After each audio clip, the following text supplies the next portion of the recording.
The Fox News studio froze in an almost unnatural stillness. Every rustle of paper, every hum from the cameras seemed to vanish into the charged air.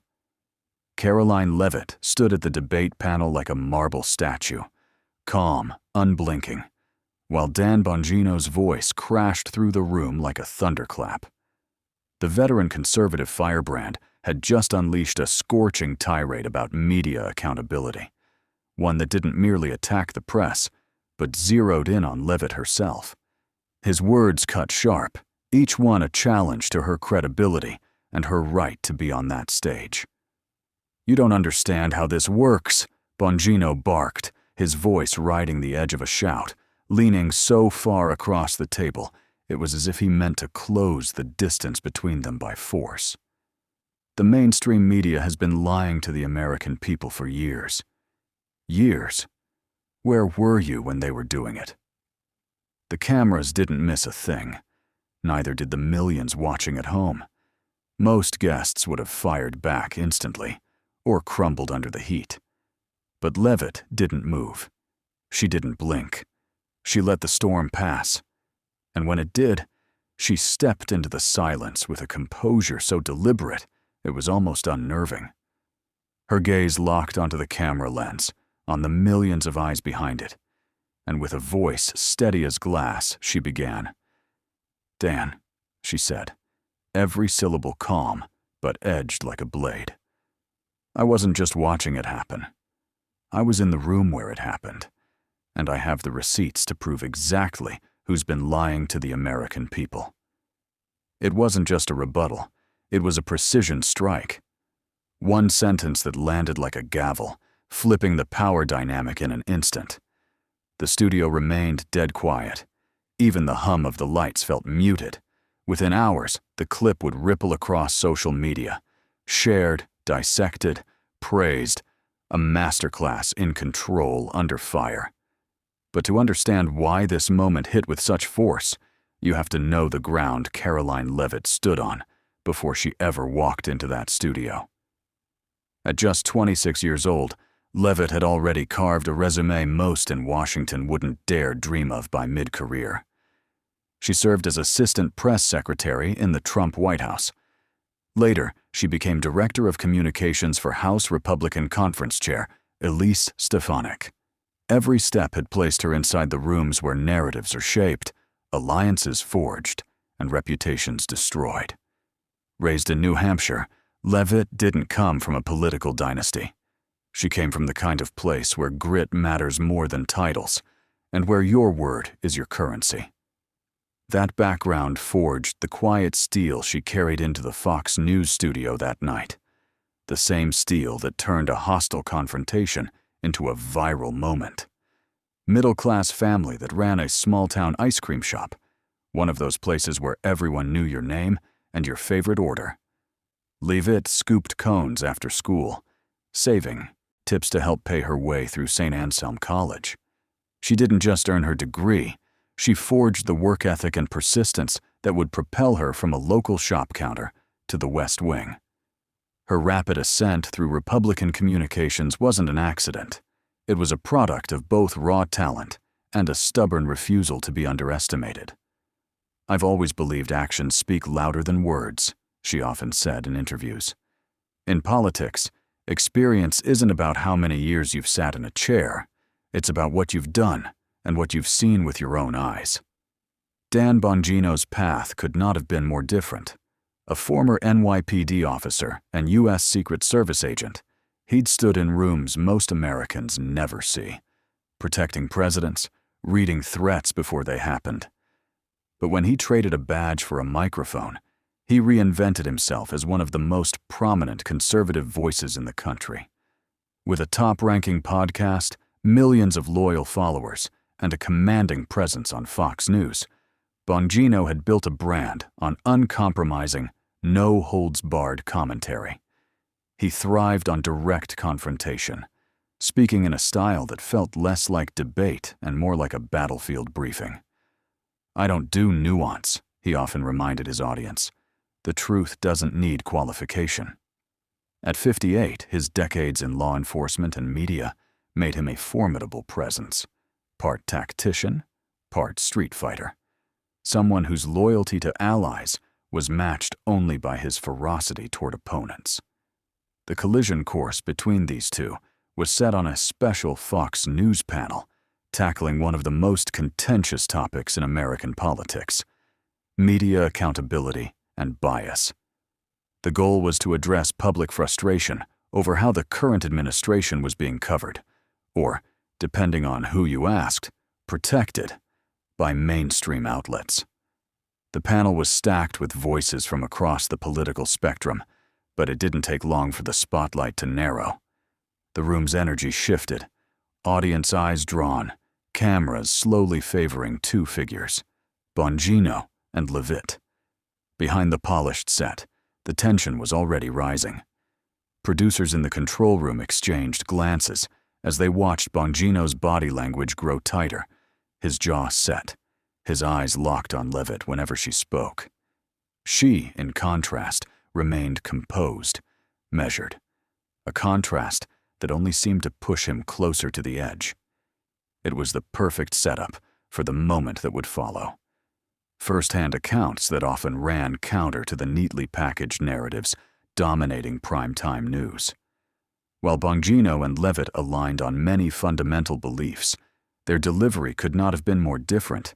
His voice all fire and voltage, hers an almost surgical precision with facts. That contrast had been humming under the surface all night, a taut wire waiting for a spark.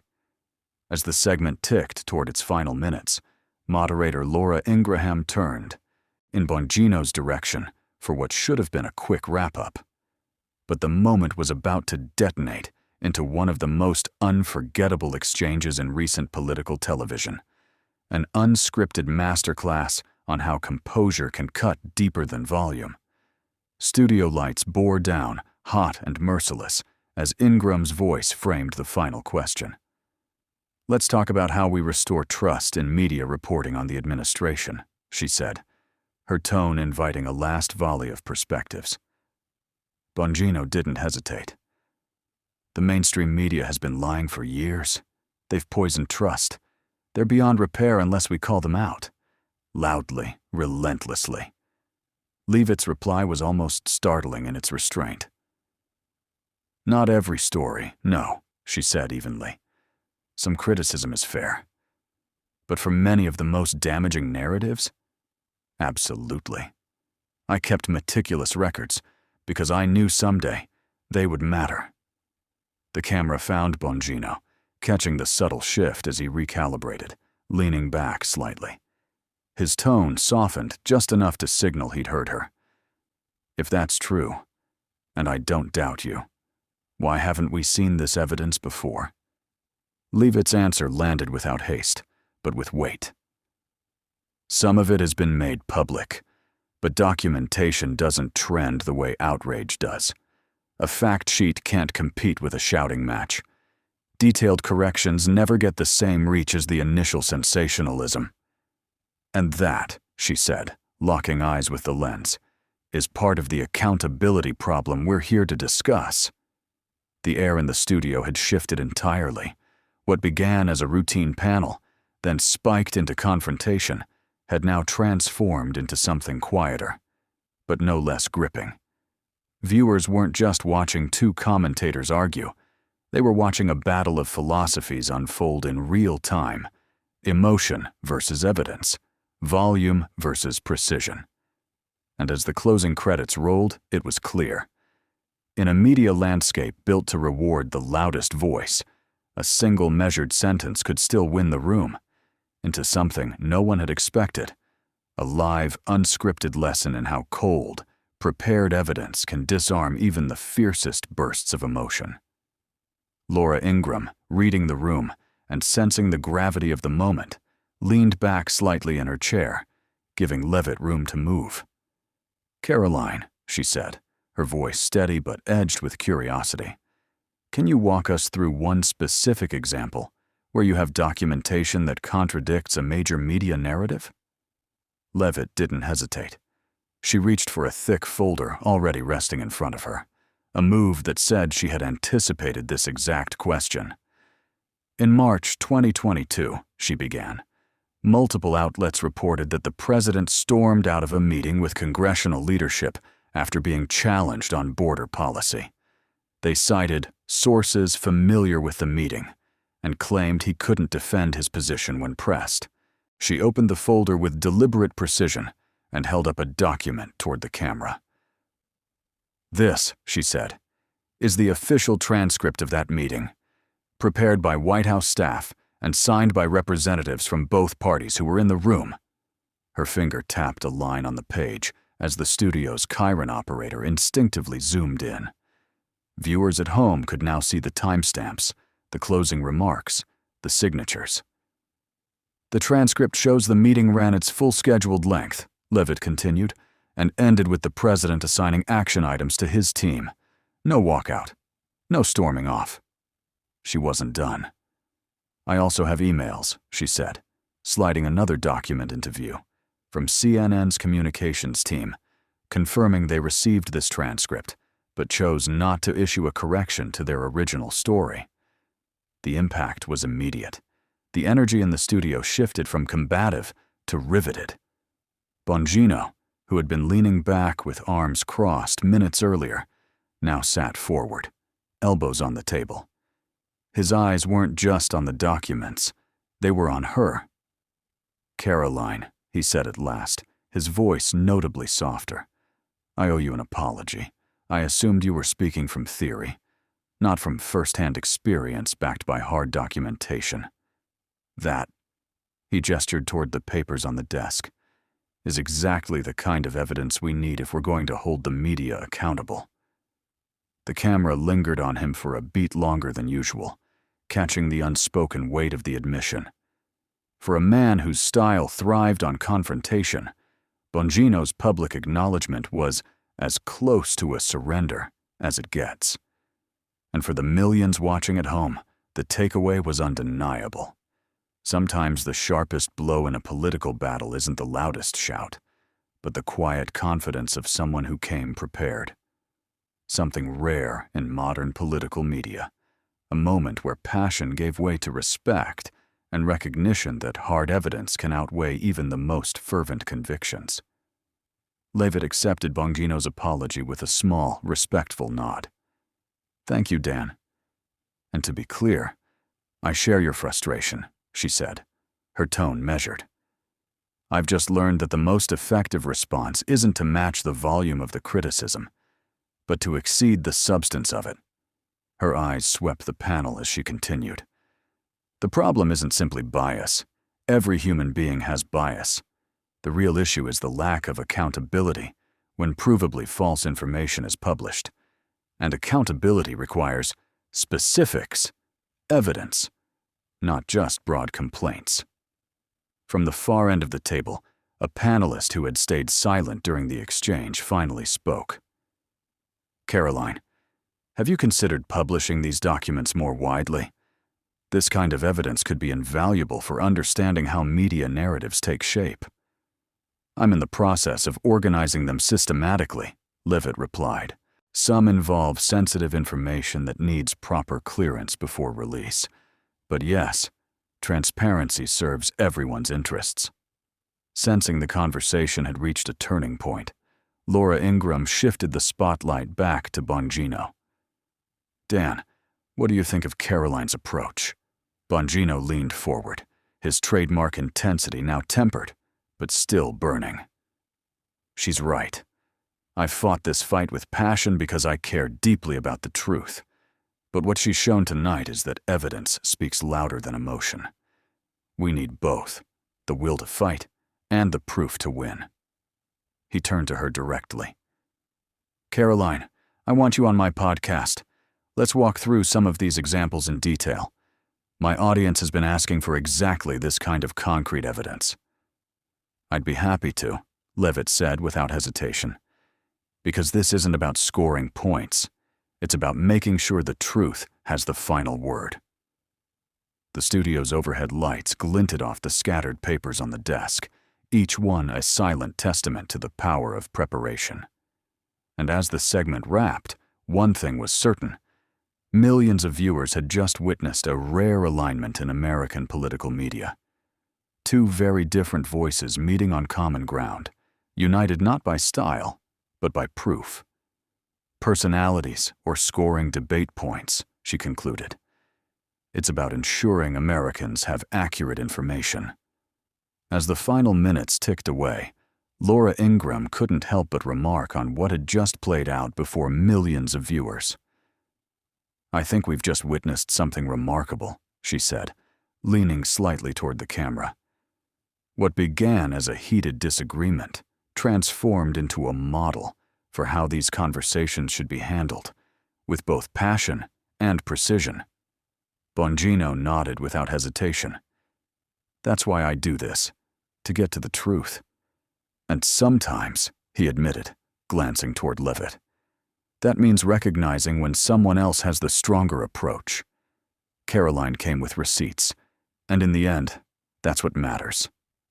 The lens cut to Leavitt, her expression calm but resolute, as she delivered the line that would dominate social media within the hour. In a world of hot takes and heated arguments, cold, hard facts still cut through the noise. We don't need to raise our voices when we can raise the standard of evidence. The moment felt less like a conclusion and more like a statement of principle. Viewers had not just seen a clash resolved, they'd seen a live demonstration that preparation, experience, and documented proof could bridge even the sharpest divides in style and approach. The ripple effect was immediate. Within minutes of the broadcast ending, clips of the exchange, especially Leavitt's composed rebuttal to Bongino's earlier outburst, were flooding social media feeds. By the end of the hour, number Cold Hard Facts was trending nationally, with users from across the political spectrum weighing in on the exchange. For Karoline Leavitt, the night marked a turning point. Already respected inside political circles, she was now seen by millions as the face of a new style of political communication, one that prized documented evidence over rhetorical heat. And as media requests poured in from major outlets eager to book her for follow-up interviews, one truth had already been proven. In the noisy arena of American politics, facts, delivered with composure, can still win the day. Followers within 48 hours, a surge that made headlines of its own. The Wall Street Journal editorial board even published an op-ed titled "The Leavitt Standard," praising her as proof that preparedness trumps volume in the marketplace of ideas. Even outlets traditionally skeptical of conservative voices took notice. The Atlantic ran a feature titled "Facts versus Fire," the changing face of political communication, using the Bongino-Leavitt exchange as its central case study. What struck viewers most wasn't just the mountain of evidence she produced. It was her composure in the heat of it. A communications professor at Georgetown told CNN, "What we witnessed was someone who understands that confidence comes from preparation, not projection." She didn't need to match Bongino's energy because her evidence did the heavy lifting. The reaction among younger professionals was particularly strong. A 24-year-old law student posted on LinkedIn, garnering thousands of shares. Seeing someone so young stay completely unfazed in that kind of confrontation was incredible. She just calmly produced document after document while the veteran commentator shouted. It was a masterclass in letting your work speak for itself. For Dan Bongino, the moment could have been a career stumble, an instance where a dominant personality was visibly outmaneuvered on his own stage. But his handling of the aftermath was a reminder of why his audience trusts him. The morning after the broadcast, he opened his radio show without a hint of defensiveness. "If you saw the Fox segment with Karoline Leavitt last night," he told his millions of listeners, "you watched me get schooled, and rightfully so." Rather than retreat, he leaned into the moment, praising Leavitt's preparation and inviting her to join him for a follow-up discussion. It was a rare, mutually respectful resolution in a political media landscape addicted to perpetual conflict. Proof that sometimes the loudest moment in the room is the quiet authority of the truth. Listeners, I let my passion get ahead of my principles. When someone brings receipts like that, the right response is respect, not resistance. True to his word, 3 days later, Bongino hosted Leavitt for a 2-hour special on his podcast. But what unfolded wasn't a rematch. It was a deep dive. Instead of verbal sparring, listeners heard Leavitt methodically lay out her archive of documented cases where media narratives had diverged from the facts. Bongino, far from combative, guided the conversation with probing questions that helped frame each example for his audience. "This," he said during the episode, "is exactly what my audience needs. Not just broad claims about bias, but timestamps, transcripts, hard evidence." Karoline has set a new standard for how we approach these issues. The response was staggering. The episode shattered Bongino's previous download records, proof of a growing appetite for substance over sound bites. Analysts noted that what could have been a humiliating stumble for him instead became a credibility boost, an example of how owning a loss can be more powerful than spinning it away.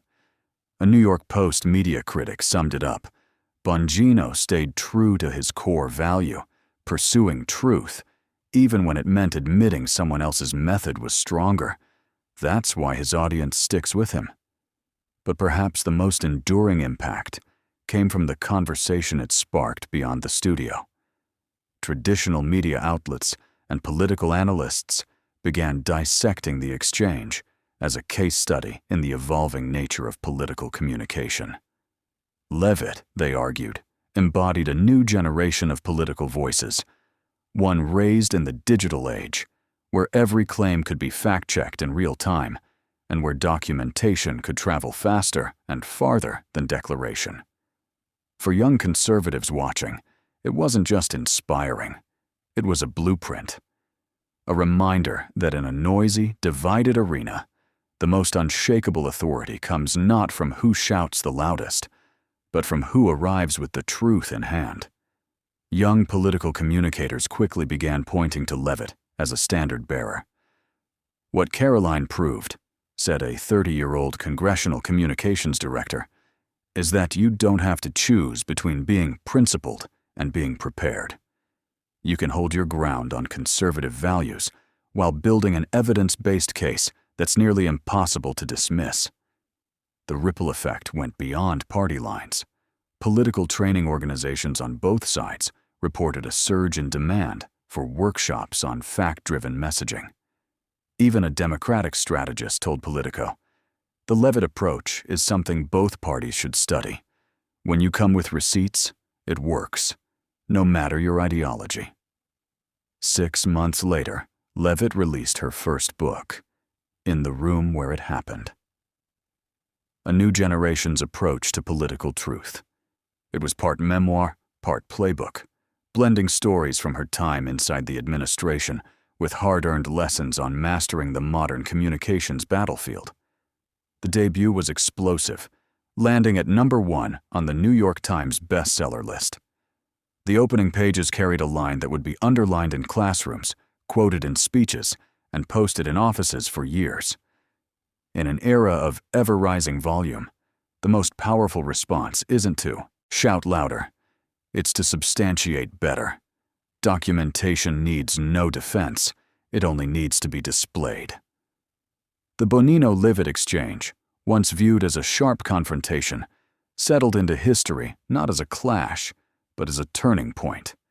It proved there is still an audience, hungry and waiting, for substance over spectacle. As one senior media critic reflected a year later, its significance wasn't in the sparks that flew that night, but in what came after. The public reconciliation, the willingness to engage, and the shared commitment to truth. In an age where politics often feels like a zero-sum brawl, their moment reminded the nation of something almost forgotten. Our discourse still has room for course correction. Correction that even the most passionate advocates can pause, reassess, and acknowledge when evidence must triumph over emotion. The legacy of the Bongino-Leavitt exchange was never about who won or lost a televised clash. It was about setting a new bar for how America talks about politics, one where preparation outshines projection, where documentation dismantles declaration, and where cold, hard facts can still cut through even the fiercest rhetorical storms. If this story of evidence-based accountability inspired you, hit that like button and subscribe. We bring you the moments in American politics where truth prevails over theatrics, where the work speaks louder than the shouting. Share this video with anyone who believes that facts, when brought to the table with skill and composure, can change more minds